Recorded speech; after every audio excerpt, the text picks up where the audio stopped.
Welcome to Off Grid with Dave and Sonya. I'm Dave. We just finished the install of the solar panels on top of our trailer. We've been out in the woods for about 2 weeks. We've been testing the system out. And in this small series, I want to share with you how I had mounted everything to the top of the trailer. In part 2, I want to show you what the full structure looks like on top of the trailer. So follow along.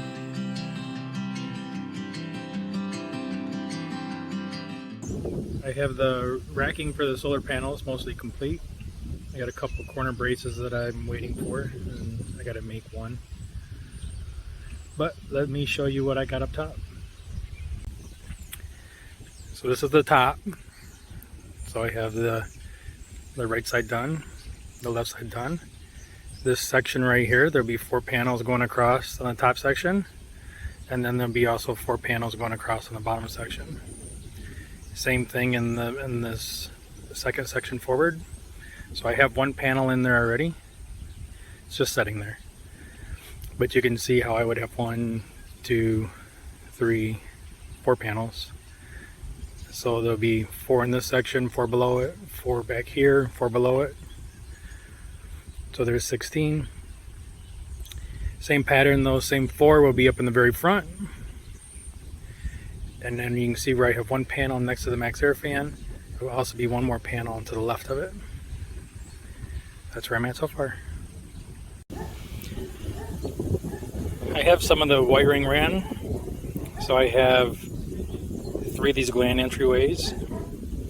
I drilled a 2-inch hole through the top piece, and I got 1/2-inch holes going through the insulation and through the wall on the inside.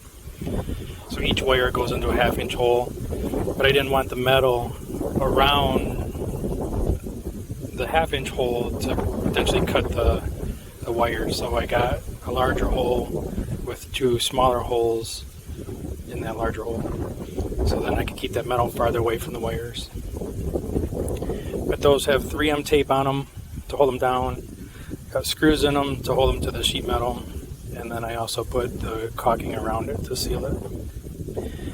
So I have 3 separate sets of panels. I have 2 panels on 1 charge controller, so they'll be going into 1 box. I have 8 panels going to another charge controller. They'll be going into the other box. And then 12 panels will be going into the 3rd box.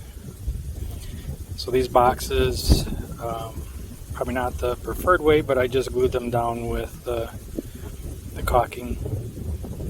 There really shouldn't be anything knocking around. If they do come loose, the wires are going to hold them in place, but I believe that the caulking will hold them in place pretty good.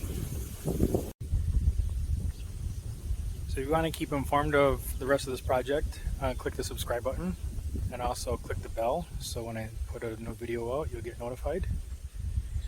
Stay tuned, and we'll be finishing this project soon.